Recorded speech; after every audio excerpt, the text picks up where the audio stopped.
आपके सामने फिर से एक नया वीडियो लाने वाला हूँ। ये वीडियो मेरे कॉलेज का वीडियो होने वाला है और मैं आज दिन में अपने कॉलेज गया था जहाँ पे श्री प्रेम नारायण श्रीवास्तव जी का मूर्ति का स्थापना हुआ है श्री माननीय मुख्यमंत्री योगी आदित्यनाथ जी के हाथों, और मैं वहीं पे था आज दिन में पूरे।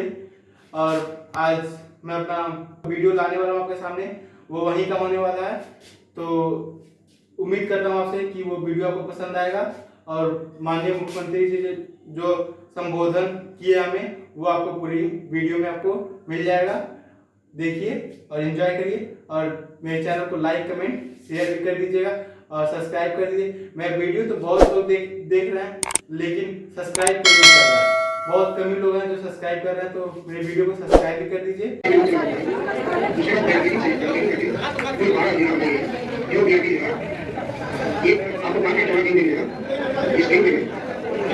सबसे पहले फालतू में यार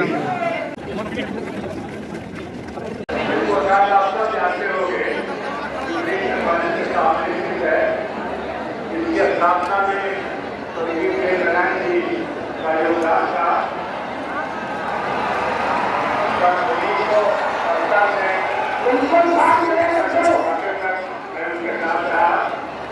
जैसा कि अभिषेक जी ने बताया कि वो तत्कालिक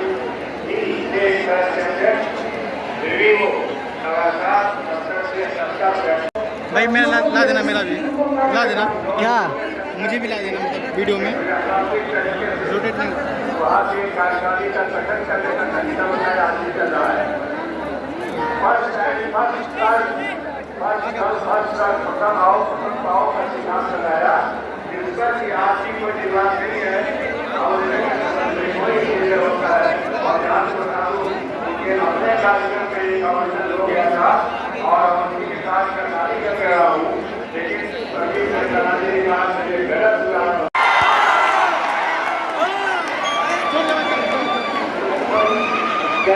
परिवार की तरफ से मैं अपने को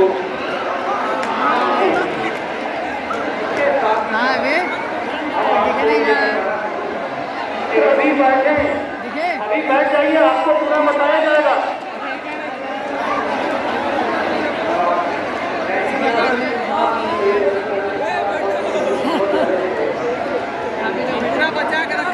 पहुंचो भाई पहुंचो।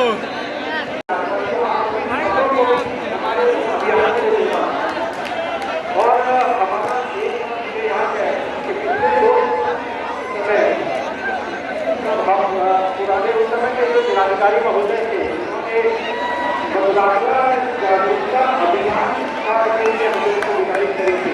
तो हम लोगों को एक विशाल जानकारी की जरूरत थी, तब हम लोगों ने प्रेम नारायण से संपर्क किया था। उन्होंने वो अपना विद्यालय के प्रांगण से हम लोगों को उपलब्ध कराया है। ये मैं उनसे एक बार मिलते गया तो किसी कॉलेज में वो प्रधानमंत्री का पहले वापस थी तो मैं वहाँ पे थे तब उन्होंने पूरा हलवा आ जाता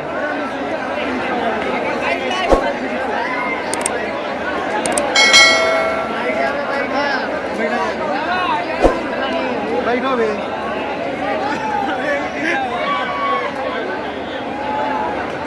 अभी प्रियांशु को लाना उधर से कैसे मिलाना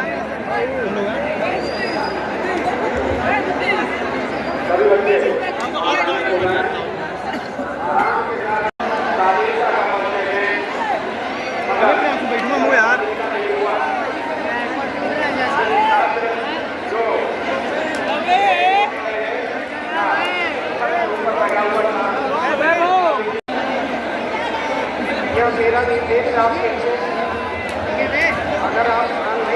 ऐका करवा ऐका पे कहाँ था जूम है 10x जूम है। अबे यार प्रियांशु हटाओ बे हटाओ।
आ जाए भाई, देखो वहाँ तक पहुँच जाएगा कैमरा, देखो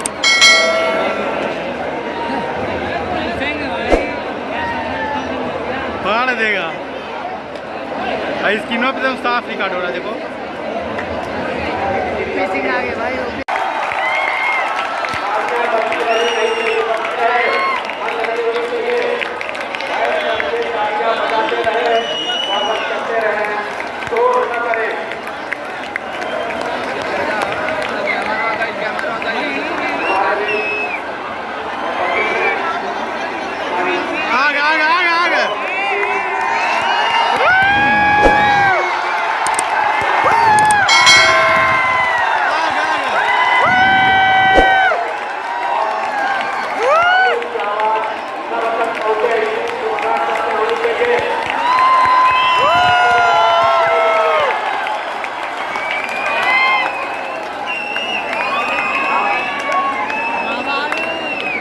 का हार्दिक अभिनंदन और स्वागत है। बच्चे बैठ जाए, सभी बच्चे बैठ जाए।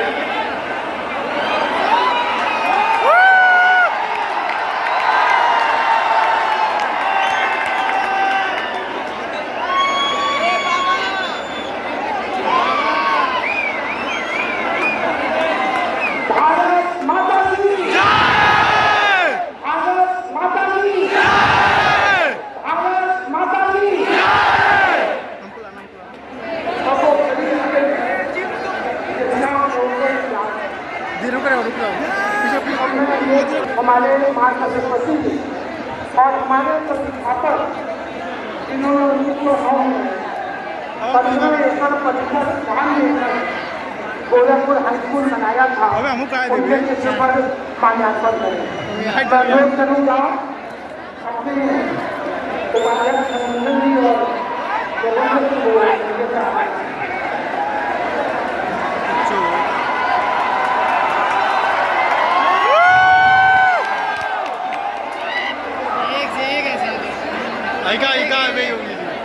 अब हम पूरा इंटरव्यू रिकॉर्ड किए हैं, बहुत खतरनाक इंटरव्यू, मजा आ गया। हाँ है, अब्दुल कलाम जिंदा होते तो कितना मजा आता। हाँ, अब्दुल जी जिंदा होते कितना अच्छा लगता।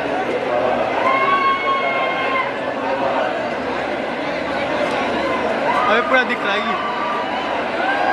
हाँ है बाबा।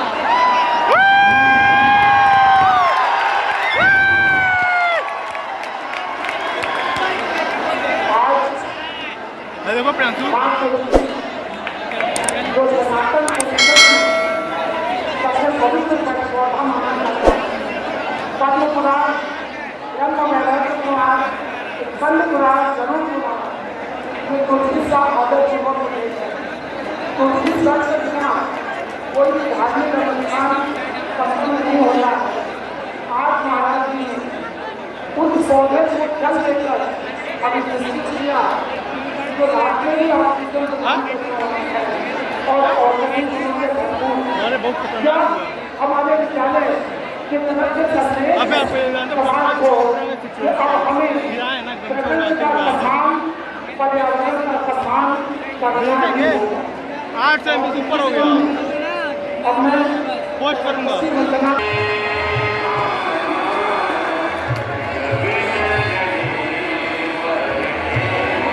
अबे हमको लगा रिकॉर्डिंग नहीं हो पाएगा।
वाइड एंगल है, हिलाना मत, वाइड एंगल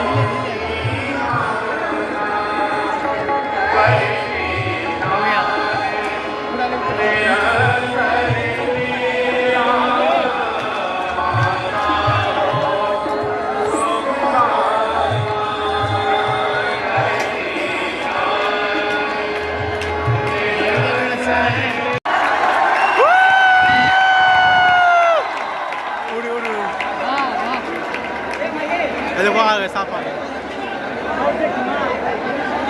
बड़े सम्मान से ज्यादा बोले भारत माता की जय, भारत माता की जय।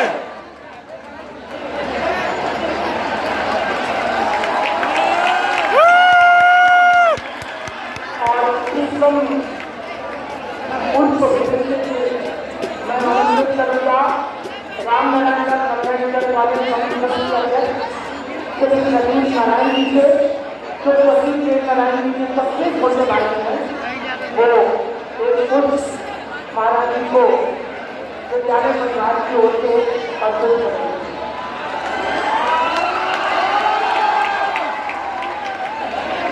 वकील देव नारायण जी के जीवन में बेटी और बेटे में कोई फर्क नहीं था।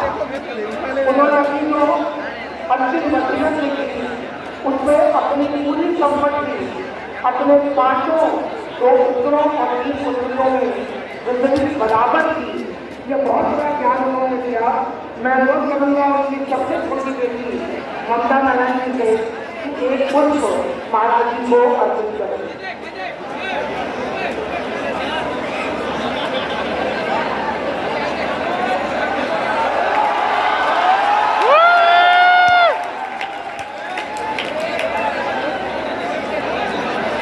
नारायण जी अपनी बेटी जो नहीं थी भतीजी थी मगर उनका ध्यान बेटी और बेटे की तरह रखा। मैं पूर्वी नारायण जी को आमंत्रित करूंगा एक पुष्प के लिए। और लोहिया के अत्यंत चिकित्सीय मतलब डॉक्टर ने किसी समय इजाजत दी कि आप ट्रेवल कर सकते हैं। जैसे श्री पावर का राहुल जी था, राहुल आनंद नारायण उनके सबसे बड़े पुत्र एक पुष्प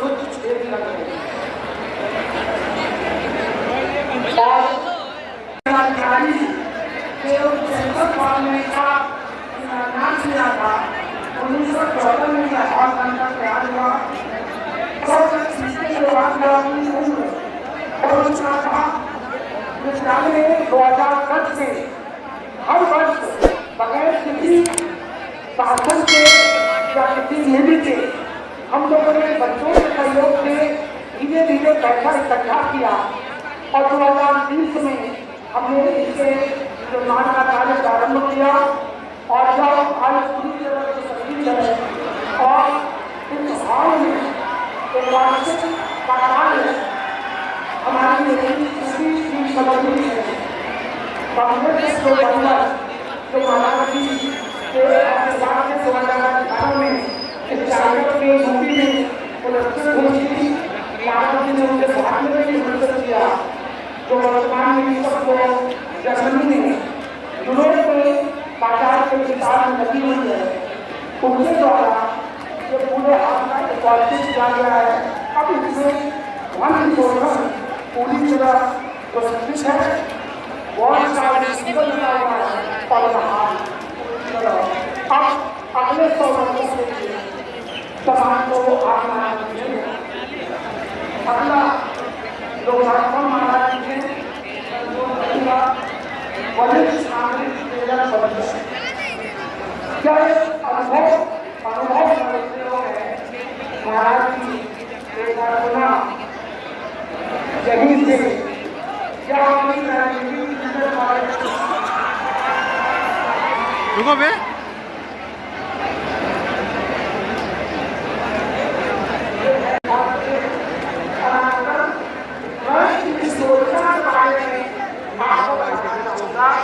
हमारे बहुत बड़ी यहाँ यह हमारी सोसाइटी ने एक अभिनव प्रयोग हमारे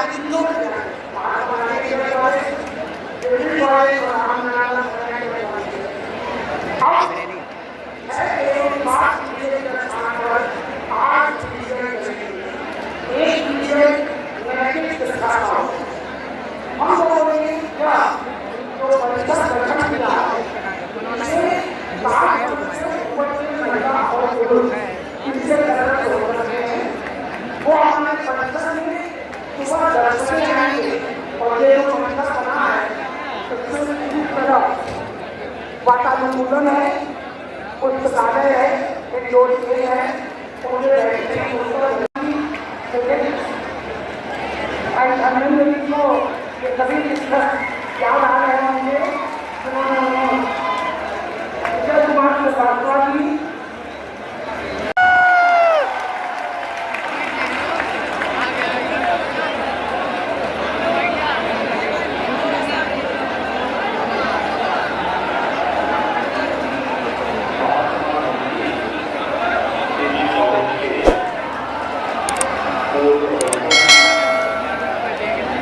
कुर्सियाँ देखना।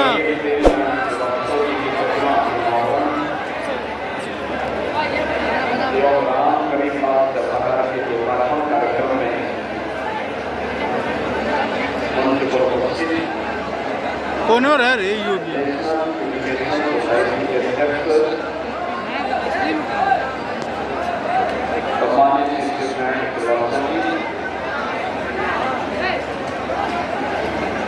महात्मा गांधी कॉलेज के अध्यक्ष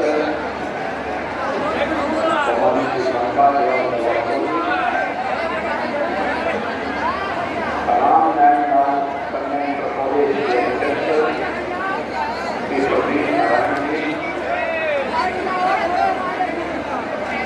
इस संस्था के मूल छात्र के सदस्य नेशनल एजुकेशन सोसाइटी के सचिव मणिपुरनाथ पांडे जी, पूर्व कुलपति प्रोफेसर सुरेंद्र दुबे जी, वरिष्ठ अधिवक्ता उपाध्यक्ष एनजीपीजी कॉलेज हरिनंदन लाल श्रीवास्तव जी, 90% श्रीवास्तव है यार, 90% श्रीवास्तव हैं। ममता नारायण जी, राहुल नारायण जी, एक हम हैं। एनजीपीजी कॉलेज के प्राचार्य प्रोफेसर अनिल कुमार जी, प्रधानाचार्य महात्मा गांधी कॉलेज एवं Prakash ji, national education society के सभी पदाधिकारीगण, इस सोसाइटी के अंतर्गत संचालित तीनों संस्थाओं के सभी प्रबंध समिति के पदाधिकारी, सभी उपस्थित शिक्षकगण और Mahatma Gandhi PG college college से जुड़े हुए सभी उपस्थित छात्र छात्राएं, उपस्थित भाइयों बहनों, मैं सबसे पहले इस संस्था के पूर्व प्रबंधक स्वर्गीय प्रेम नारायण श्रीवास्तव जी को, जिनकी प्रतिमा का अनावरण करने का सौभाग्य मुझे प्राप्त हुआ है, मैं इस अवसर पर उन्हें विनम्र श्रद्धांजलि अर्पित करते हुए महात्मा गांधी पीजी कॉलेज और नेशनल एजुकेशनल सोसाइटी से जुड़े हुए सभी पदाधिकारियों को हृदय से धन्यवाद देता हूँ, जिन्होंने अपने पूर्व प्रबंधक के नेतृत्व को चिरस्थायी बनाए रखने के लिए आज कुर्सी देखना ना, कुछ कुर्सी देखना ना। एक मूर्त समूह इस संस्थान में स्थापित करके विरासत के प्रति सम्मान का भाव किया है, अत्यंत अभिनंदनीय है, सराहनीय है। मैं इसके लिए नेशनल सोसाइटी और महात्मा गांधी पीजी कॉलेज सभी पदाधिकारियों को हृदय से धन्यवाद देता हूँ। हिला मत है। हम सब चाहते हैं कि 1909 में नेशनल एजुकेशनल सोसाइटी की स्थापना 113 वर्ष पहले जिस संस्था ने गोरखपुर में शिक्षा के क्षेत्र में कुछ योगदान करना है, यह एक संकल्प लिया होगा तो कहाँ भाई रिकॉर्ड है पूरा पूरा हाँ पूरा 5 डाल देंगे हाँ हाँ वो सबको मैं काट कर डालूंगा थोड़ा थोड़ा 5-5 सेकंड का 10-10 सेकंड का काट के डालूंगा। अबे वीडियो लंबा रहेगा तब ना अच्छा टाइम में पड़ेगा जल्दी। लंबा रहेगा तो देखबे नहीं करेगा कैसे अगर अगर वही तो कह हाँ वही तो उतना ही आएगा। 10 मिनट अभी आराम से हो गया होगा। अबे बन गया तुम्हारा 10 मिनट का हो गया। 10 मिनट का तो आराम से हो गया होगा। ये सब वजह रिकॉर्ड हो रहा है।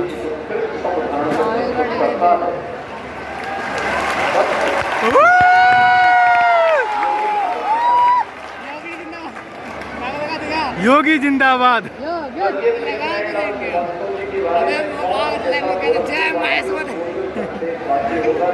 नहीं जय योगी।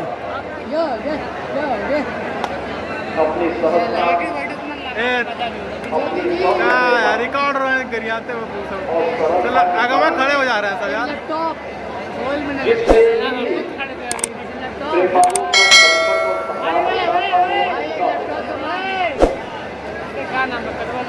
कितना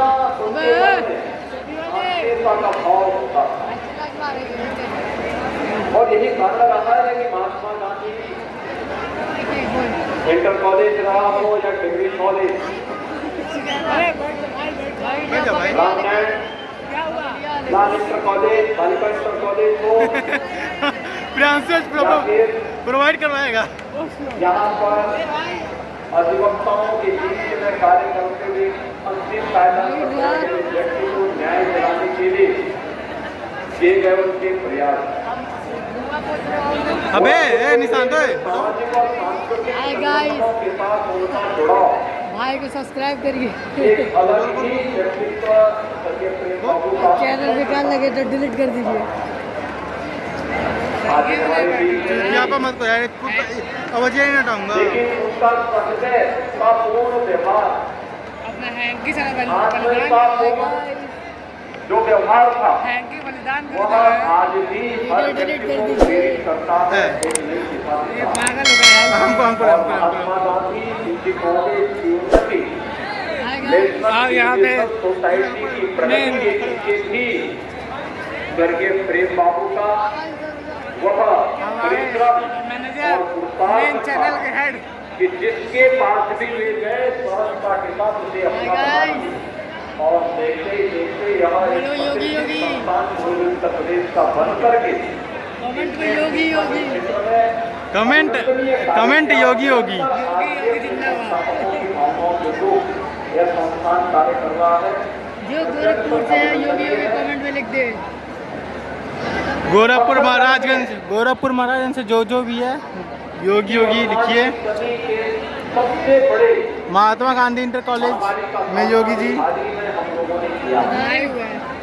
लाइव अपडेट। कोरोना जैसी महामारी के दौरान आपने देखा होगा अंश लाला रिसर्च न्यूज चैनल अपने इसी से रिलेटेड वीडियो देखने के लिए चैनल को सब्सक्राइब करें। बे भोसड़ी वाला आज बता दिया वायरस के सामने मस्त होते हुए दिखाई दे रहे हैं। रिपोर्ट है लाइव इस फोटो हां कैसे इसका करना है, कैसे इसका प्रबंधन करना है, काफी है बे कहीं न कहीं बाकी गूगल से डाउनलोड कर लेना। नमस्ते कोई कोड जरूर होगा कि हमने चुनौतियों से जूझने के लिए दारू वाला बॉटल कहाँ शिक्षा व्यवस्था ने हमारे युवाओं को दारू या ऐसी पीढ़ी को तैयार करने में कहाँ कोई कमी रह गई हो।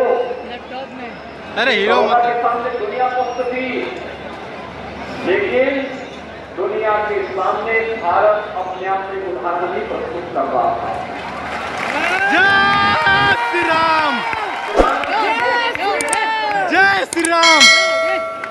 बिना रुके, बिना थके बिना डिगे, बिना झुके और बिना रुके देर किए निर्णय लेकर के देश के अंदर जीवन और जीविका को बचाने के जो कार्यक्रम प्रारंभ हुए, आज इसका परिणाम है कि भारत का कोविड प्रबंधन दुनिया के अंदर सबसे अच्छा माना गया।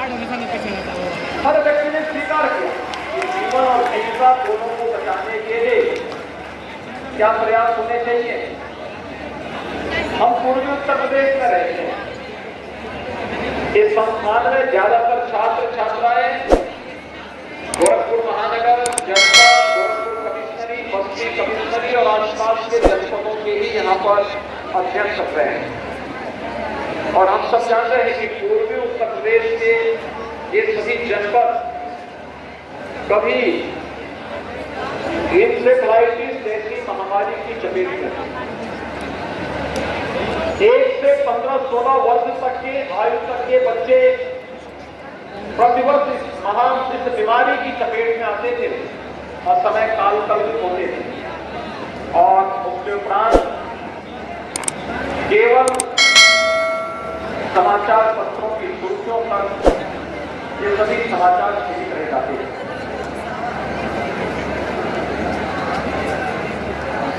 इंसेफ्लाइटिस के उपचार के लिए क्या कुछ किया जाना चाहिए। गोरखपुर के सांसद के रूप में सदन से संसद तक हम लोग अनवरत इस लड़ाई को लड़ते हैं, लेकिन इंसेफ्लाइटिस का वैक्सीन जापान में 1905-6 में बन गया और भारत तक पहुंचने में उस वैक्सीन को 100 साल लगे। 100 साल।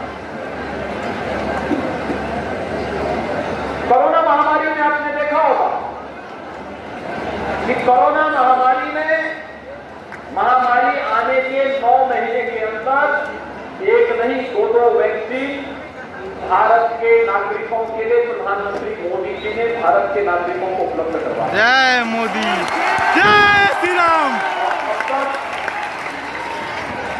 कोरोना वैक्सीन के 200 करोड़ डोजेज फ्री में भी लगाई जा चुकी है।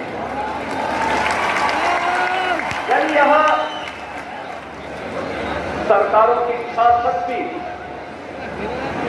जो इस बात को प्रदर्शित करती है कि तकनीक हो तो तकनीक का उपयोग हम लोग कल्याण के लिए कर सकते हैं, लेकिन हम तकनीक में कैद होकर के नहीं रह जाएंगे। आर्टिफिशियल इंटेलिजेंस आज की आवश्यकता है, लेकिन आर्टिफिशियल इंटेलिजेंस के साथ ही ह्यूमन इंटेलिजेंस भी उतना ही महत्वपूर्ण है, उसको हम नजरअंदाज नहीं कर सकते। तकनीक आज की आवश्यकता है, लेकिन तकनीक में कैद होकर के हम अपनी आत्मा को गिरवी नहीं रख सकते। तकनीक का उपयोग तब जब मनुष्य अधिकाधिक संवेदनशील भी बने। और कोरोना वैक्सीन यह सरकार की संवेदनशीलता का ही परिचायक है कि जनता के प्रति अपनी जवाबदेही और संवेदनशीलता को प्रदर्शित करते हुए समय पर वैक्सीन, समय पे उपचार, समय पे टेस्ट और समय पर हर गरीब के लिए फ्री में राशन की सुविधा यह सरकार की प्राथमिकता का हिस्सा था। सरकार ने इस कार्यक्रम को सफलतापूर्वक आगे बढ़ाने का काम। जब दुनिया कोरोना महामारी में फंस थी तब भारत अपने आप को दुनिया के अंदर एक बार फिर से शिक्षा के क्षेत्र में विश्व गुरु के रूप में स्थापित करने के संकल्पों के साथ आगे बढ़ रहा है। ये संकल्प जो राष्ट्रीय शिक्षा नीति के माध्यम से प्रधानमंत्री मोदी जी ने देश के सामने रखा है। और मैं धन्यवाद दूंगा कि आज यहाँ पर नेशनल एजुकेशन सोसाइटी ने अपनी संस्थाओं में रिटायर्ड शिक्षकों को मेंटर के रूप में स्थापित करने के लिए जो एक अभिनव प्रयोग प्रारंभ किया है। रिटायर्ड शिक्षक संस्थान में आएंगे, वहां पर रह करके वे इन सभी कार्यक्रमों के साथ जुड़ेंगे और कार्यक्रमों के साथ जुड़ने के साथ साथ न केवल अपने अनुभव का बल्कि नैतिक रूप से इन बच्चों को समाज और राष्ट्र के प्रति उनके उत्तरदायित्वों के साथ जोड़ने का कार्य करेंगे, बल्कि उन्हें एक योग्य नागरिक के रूप में किन कर्तव्यों का पालन करना है, इसके बारे में भी उन्हें आगे बढ़ने के लिए प्रेरित करेंगे। एक अभिनव प्रयोग है। मैं नेशनल एजुकेशनल सोसाइटी को इसके लिए धन्यवाद देता हूँ। भाइयों बहनों, आज का ये समय हम सबको समय के अनुरूप आगे बढ़ने के लिए सदैव सजग रखने के लिए प्रेरित कर रहा है। जो भी समय की इस गति को नहीं समझ पाएगा वहाँ ऐसा भगवान सा कीड़ी काट रखा है, ऐसा होता है खड़े हो जाना है बार बार। समय की तेज गति के साथ हमें अपने आप को जोड़ना होगा। हमें अपनी गति को आगे बढ़ाना पड़ेगा। आज की आवश्यकता क्या है? अगर हम समय के अनुरूप नहीं कर पाएंगे, निर्णय नहीं ले पाएंगे, उसके अनुरूप अगर हम अपने आप को तैयार नहीं कर पाएंगे, तो हम फिर कोसों दूर रह जाएंगे।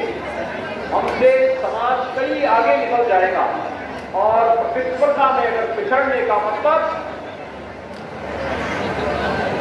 हम अपने आप को अकेले महसूस करते हैं। एकांकीपन जीवन का हिस्सा नहीं हो सकता। हमें समय के अनुरूप अपने आप को तैयार करना होगा और समय के अनुरूप तैयार करने के लिए आज की आवश्यकता क्या है?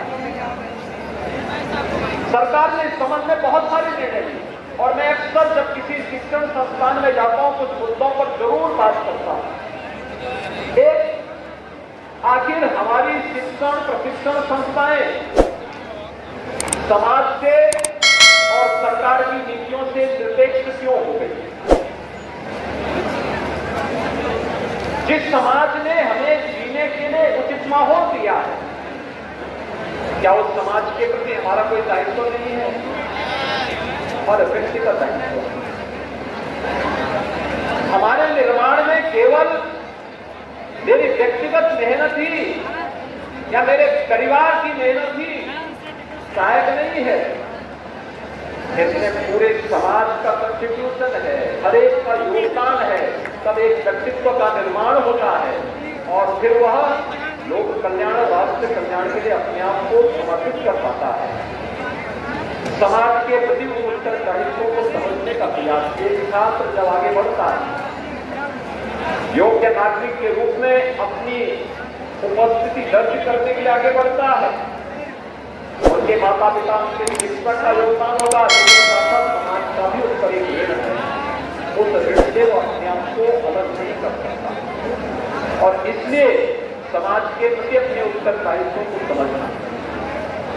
दूसरा, शासन की नीतियों के साथ अपने आप को जोड़ना।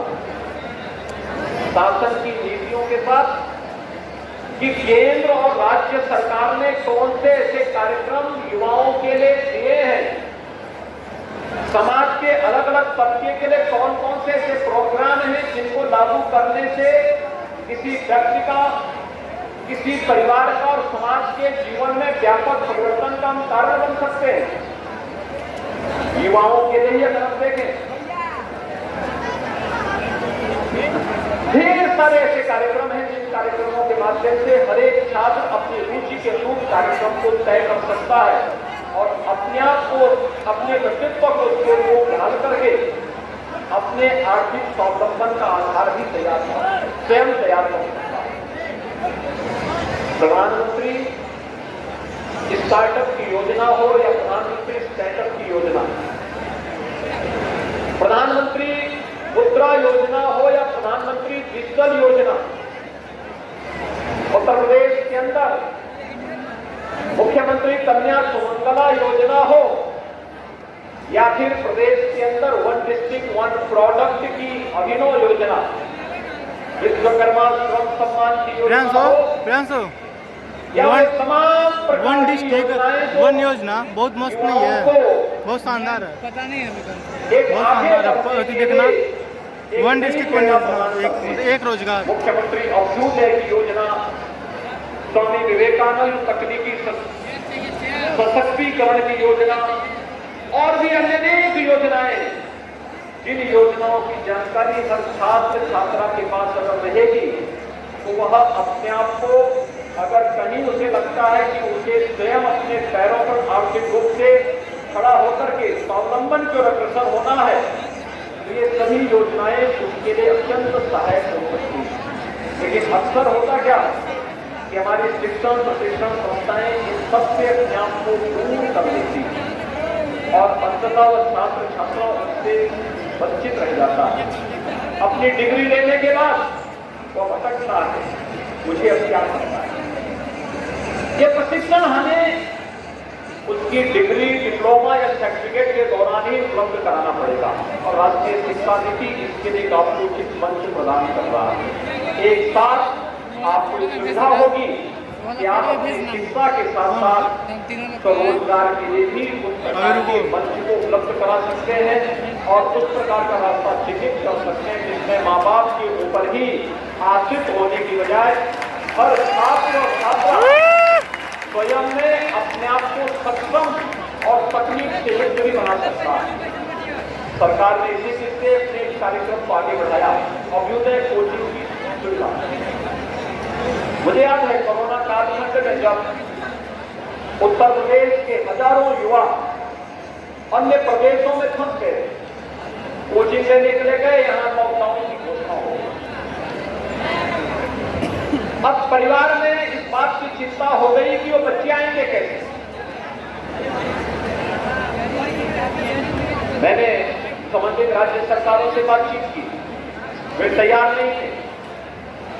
फिर मैंने उनसे कहा कि ठीक है, अगर आप सहयोग नहीं कर सकते हैं तो मैं अपनी बसेस भेज रहा हूं, आप हमारी बसेस को रोकेंगे नहीं। और फिर मुझे उत्तर प्रदेश से 1500 बसेस भेजनी पड़ी थी उन राज्यों में और वहां से उन बच्चों को सुरक्षित लेके आना पड़ा, परिवारों को राहत।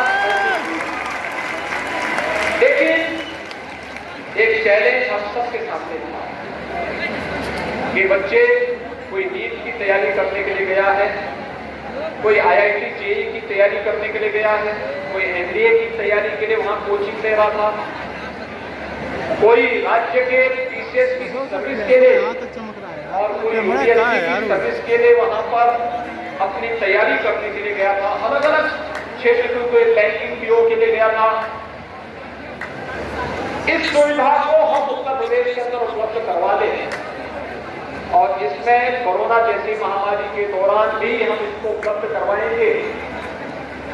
जब इस पर कार्यवाही प्रारंभ हुई तो उसी क्रम में सरकार ने तय किया कि हम मुख्यमंत्री अभ्युदय कोचिंग की योजना शुरू करेंगे जो निःशुल्क होगी हर छात्र के लिए, हर छात्रा के लिए, और इसमें दोनों सुविधाएं हम देंगे।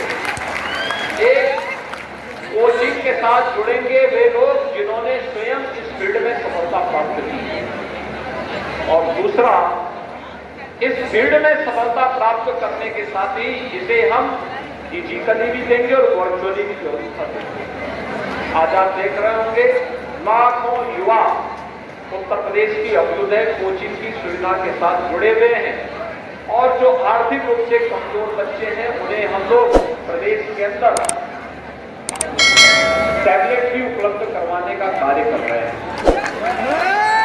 दूसरा, उत्तर प्रदेश इस बात के लिए गौरव की अनुभूति कर सकता है कि उत्तर प्रदेश में सबसे बड़ी आबादी का राज्य होने के साथ ही सबसे ऊर्जावान और प्रतिभावान युवा भी उत्तर प्रदेश के पास, और मुझे उत्तर प्रदेश के अपने युवाओं पर गौरव की अनुभूति होगी। देश के अंदर कहीं मैं जाता हूँ, दुनिया के अंदर कहीं भी मैं जाता हूँ, मुझे उत्तर प्रदेश का युवा जीवन के क्षेत्र में कार्य करते हुए मेहनत करते हुए और उत्तर प्रदेश के प्रति आत्मीयता का भाव रखते हुए दिखाई देता है। जब भी मैंने उससे आह्वान किया यूपी के बारे में, वो बढ़ चल करके आगे आकर के उत्तर प्रदेश के विकास से अपना योगदान। तो हमारा यह नौजवान युवा है जो कॉलेजेस में अध्ययन कर रहा है, विश्वविद्यालय रद्द करने लगा अभी हाथों मेडिकल के संस्थानों में अध्ययन कर रहा है। इस युवा को तकनीक से 44% मिला है। सफल बनाने के लिए भी राज्य सरकार कार्यक्रम को आगे बढ़ाएगी, जिससे हम लोगों ने 44% है वो क्या कहता है जब से मोबाइल फर्स्ट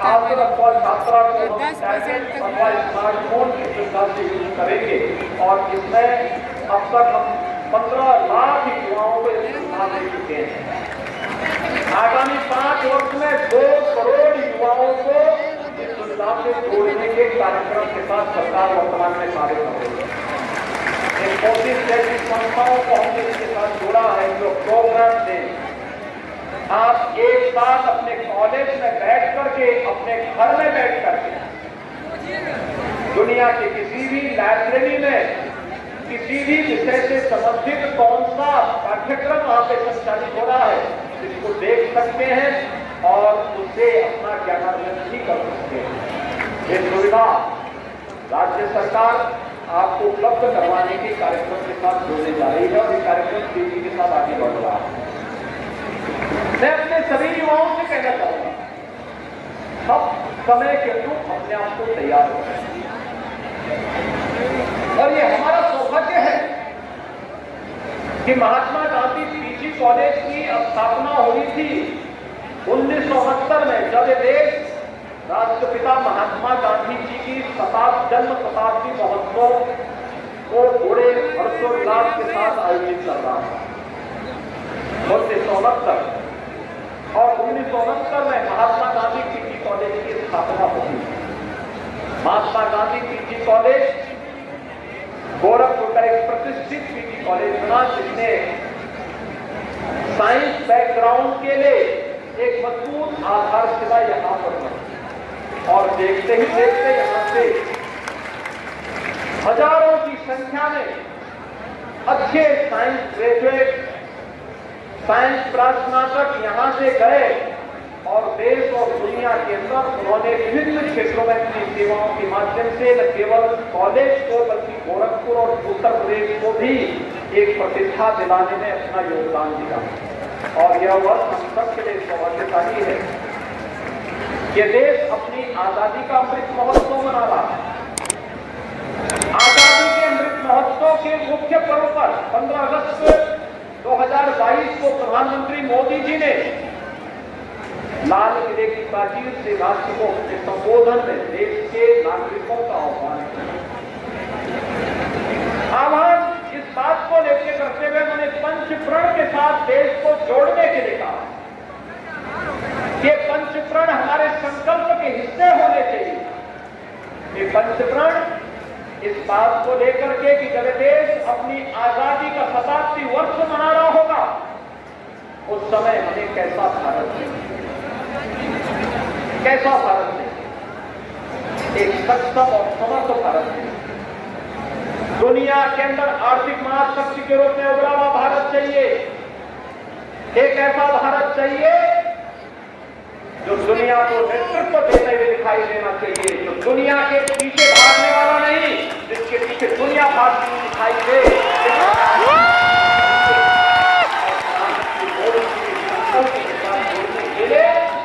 आज हमारा युवा अगर खड़ा हो जाए, समाज जीवन का प्रत्येक व्यक्ति खड़ा हो जाए, हम विकसित भारत का निर्माण करेंगे, एक सक्षम और समर्थ भारत का निर्माण करेंगे।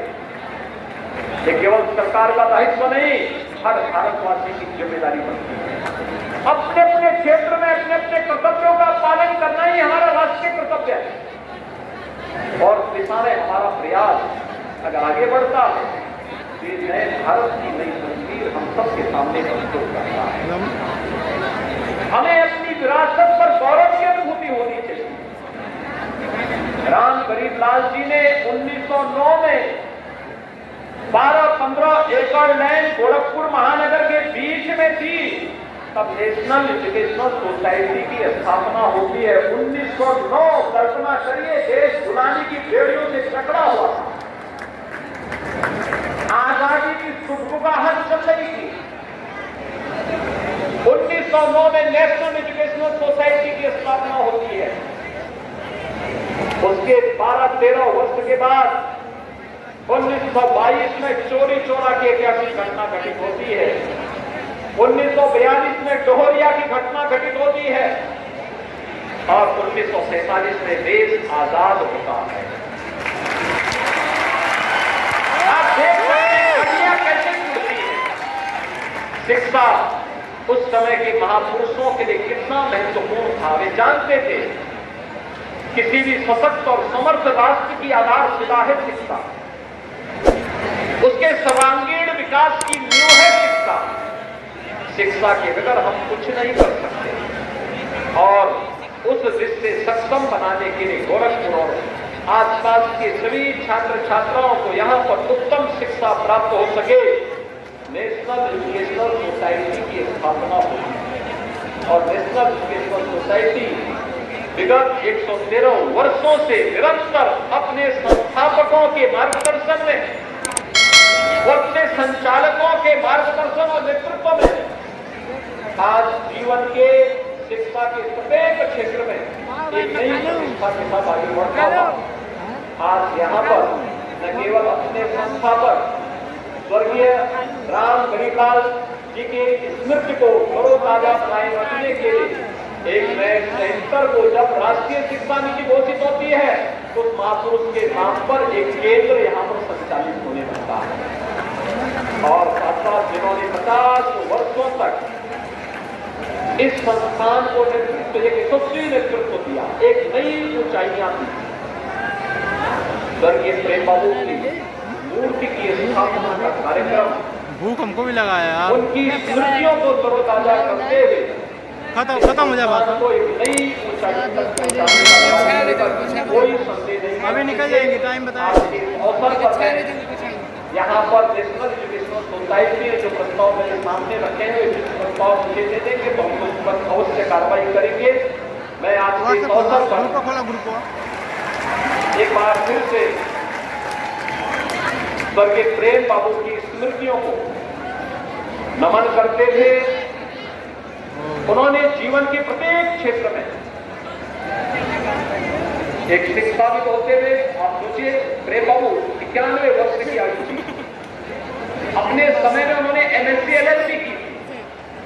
यहाँ के प्रतिष्ठित अधिवक्ता थे, एक शिक्षाविद भी थे, इस संस्थान के संचालक प्रबंधक भी थे और साथ साथ उन्होंने अनेक सामाजिक और सांस्कृतिक गतिविधियों के साथ जुड़ करके गोरखपुर को सदैव विकास के पथ पर अग्रसर करने का जो सपना देखा था, आज सपना साकार हो रहा है।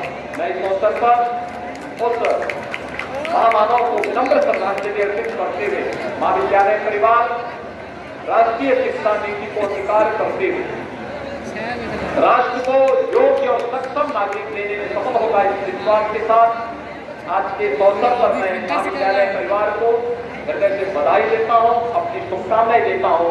धन्यवाद। जय हिंद।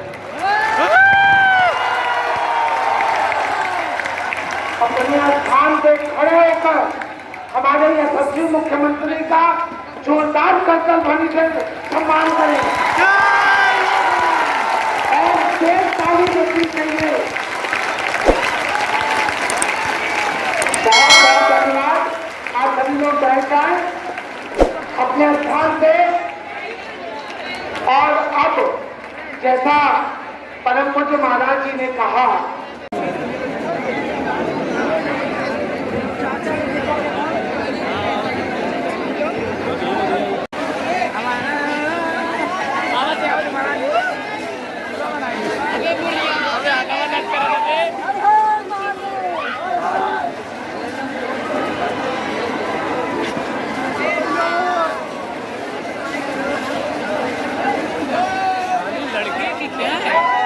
आधे घंटे का वीडियो बना।